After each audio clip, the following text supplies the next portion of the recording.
2019년 5월 13일, 네, 월요일입니다. 월요일이기 때문에 주간 증시 전망을 또 올려드릴 텐데, 아시겠지만 이제 최근에 주요 이벤트는 뭐 무역 협상이에요. 그러다 보니까 미중 무역 협상에 대한 부분에 포커스를 좀 맞춰서 말씀을 드리도록 하겠습니다.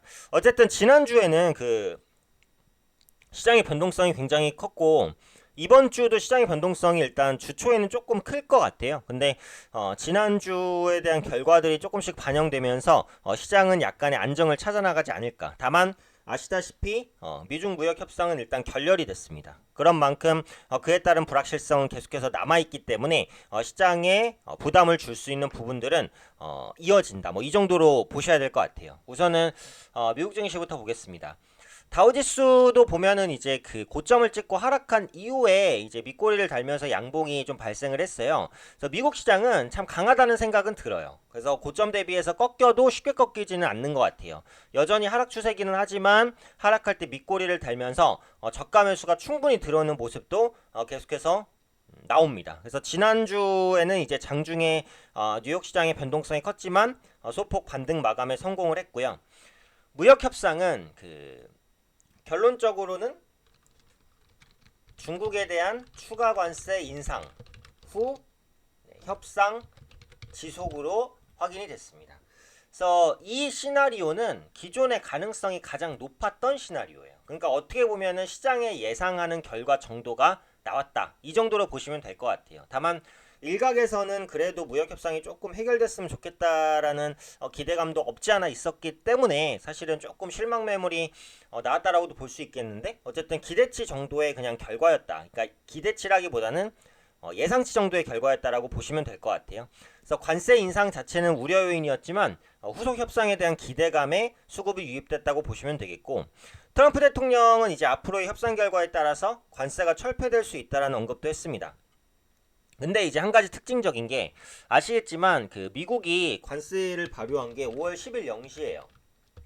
그러니까 이게 미국 시간 기준으로 5월 10일 0시라는 거예요. 그러니까 한국 시간으로는 요것보다 이제 조금 더 뒤시각인데, 어쨌든 중요한 것은 5월 10일 0시면 지금 지났잖아요. 그럼 지금부터 이제 중국산 수입품에 대해서 기존의 10%가 아니라 25%가 적용돼야 되는데, 근데 5월 10일 이전에 선적된, 그러니까 이전에 태워지고 보내지는 상품에 대해서는 추가 관세가 적용이 안 돼요. 그러니까 실질적으로 중국산 제품의 그 추가 관세가 인상되는 시기는 당장 되는 것이 아니라 2주에서 3주 정도 후란 말이에요.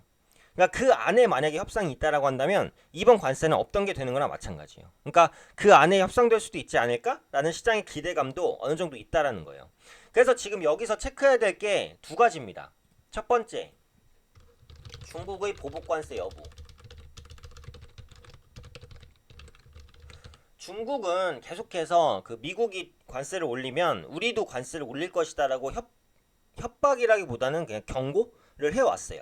그래서 실제로 이번에 그 미국이 관세를 올린 데 대해서 우린 좀 실망했다라고 실망감을 표명한 이후에 따라서 조치를 취할 것이다. 그러니까 조치를 취한다는 것은 관세를 올릴 것이다 라고 했어요. 근데 아직까지 관세를 어떻게 올린다는 구체적인 안이 나오진 않았어요. 그래서 만약에 이런 식으로 중국의 그 보복 조치나 이런 부분들이 실제로 눈으로 확인이 안 된다라고 한다면 시장은 그럼 중국이 협상에 대한 의지가 크구나 라고 생각할 수 있다는 거죠. 네, 그렇게 될 경우에는 무역협상 관련 불확실성이 좀 줄어드는 긍정적인 효과가 있습니다. 그러니까 중국이 보복 관세를 진짜로 매기는지 여부를 보셔야 되겠고, 두 번째는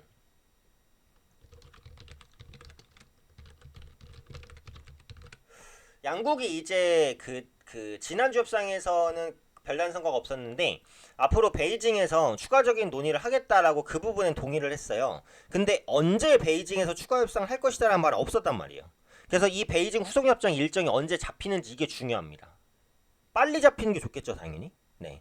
그래서 결론적으로는 중국의 보복 관세 여부, 그다음에 베이징 후속 협상 일정, 이게 이제 이번 주를 보는 주요 포인트 중에 하나다. 이렇게 보시면 될 것 같아요. 그다음에 이제 국내 시장을 보겠습니다. 국내 시장 역시도 앞서 말씀드렸던 그런 부분들이 반영이 될 거예요. 일단 실망감 때문에 코스피가 밀리는데 전저점은 기술적으로 이탈을 했어요. 그러다 보니까 지금 이 상황에서는 추가 하락 가능성이 있어요. 그러니까 그렇게 보고 대응하시는 게 좀 더 낫다라고 보셔야 될 것 같고요. 앞서도 언급드린 대로 지난주 무역협상 결과를 앞두고 변동성이 커졌었기 때문에 이번 주는 시장이 좀 냉정을 찾아가는 한 주가 될 것으로 보입니다. 그래서 이번 주에 이제 주요 일정 2개 정도 체크를 해드리면, 첫 번째는 그 중국의 경제 지표예요. 지금 미국이 그 중국에 대한 관세를 인상하다 보니까 중국 경기가 둔화될 수 있다는 우려감이 커졌어요. 그런데 이번 주에 중국에서 4월 송외 판매와 고정자산 투자가 발표가 됩니다. 좀 중요한 지표거든요. 그래서 지금 중국 경기가 둔화될 수 있다는 우려가 커지는 와중에 중국 경제 지표가 안 좋게 나온다면 어떻게 될까요? 상해 지수뿐만 아니라 국내 지수가 꺾일 수 있겠죠. 그렇기 때문에 이번 주에 나오는 중국의 경제 지표, 4월 송외 판매와 고정자산 투자입니다. 어떤 수치로 나오는지를 보셔야 되겠고, 두 번째는 지금 MSCI의 반기 리뷰가 예정돼 있어요. 여기서 이제 중요한 것은 그냥 반기 리뷰 자체가 중요하다는 건 아니고, 여기서 중요한 게 그러니까 현지 시간, 미국 시간으로 13일에 신흥시장 지수의 중국 A주 편입 리스트가 나올 것으로 보여져요. 그러니까 중국 A주를 어떤 방식으로 담는다는 구체적인 내용이 나온다는 거예요. 근데 제가 이전 영상에서도 말씀드렸습니다만 중국 주식 비중 확대로 국내 주식 비중이 줄어들 것이다라는 그런 압박감은 계속 있을 것이라고 했잖아요. 올해 5월, 8월, 11월에 이제 중국 A주 추가 편입이 진행되니까 그때 국내 시장에선 수급이탈이 나온단 말이죠. 그래서 여기서 이제 그 중국 관련된 리스트가 나온다라고 한다면 국내 시장에 부담을 줄 수 있는 거예요. 그러니까 전반적으로는 뭐예요? 이번 주 예정된 이벤트도 약간 시장에 부담을 줄 만한 이벤트들이 있어요. 그러니까 기본적으로는 어때요? 보수적으로 대응할 수밖에 없어요. 앞서 말씀드렸던 요인들로 인해서. 그래서 그러니까 이번 주에 투자 전략을 짠다면 일단은 조금 대피하는, 현금 비중을 확보하는 게 가장 중요하겠고, 매수를 하실 때는 대외적인 변수, 그러니까 이런 무역 분쟁 리스크에 좀 덜 노출돼 있는 내수주라든지 아니면 이제 개별적인 실적을 갖고 있는 예를 들면 카카오라든지 이런 종목군들을 보시는 게 현재 위치에서는 지금의 리스크를 좀 피할 수 있는 방법이다. 그러니까 이번 주도 어쨌든 좀 보수적인 대응을 유지를 하시고요. 투자를 하실 때는 내수주에 조금 더 관심을 가지는 그런 쪽으로 대응하시면 좀 더 나은 대응을 하실 수 있지 않을까. 이번 주 중요한 체크 포인트와 전략에 대해서 간단히 말씀드렸습니다.